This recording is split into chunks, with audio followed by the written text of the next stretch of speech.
What I'd like to talk to you about is financial modelling and projections, in particular the relevance to small firms, medium firms, and also the benefits that they provide for those kind of people.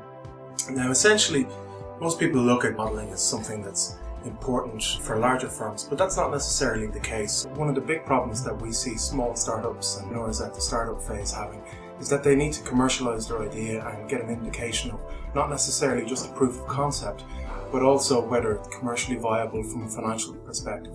Projections let you do that. Essentially, it provides a platform for you to be able to plan for your business for the future, to be able to benchmark your results against your historical results, against the planned performance of the business. And that's a really essential thing when you're starting out in business, because you need to know where you have been and where you are going. There's the performance element to it, there is the planning element to it, and the planning element we spoke about there is mainly from an internal perspective. But there's also another tenet of that, and that's the external perspective.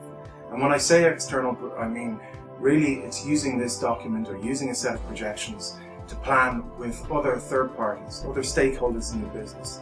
They may take the form of bank, of equity investors in your company, but they will really want to see where the company is going, what the financial impact of your decisions in the future are, what the various different scenarios which you are proposing. As a business, you need to be able to demonstrate to those people what the financial consequence of the decisions that you're taking in the future will have. And so from that perspective, it's incredibly important. Now, one of the things that we've seen over the last few years is the landscape of banking, the banking environment and the landscape of equity investment has incredibly changed, dramatic changes. Their requirement for information analysis has changed also.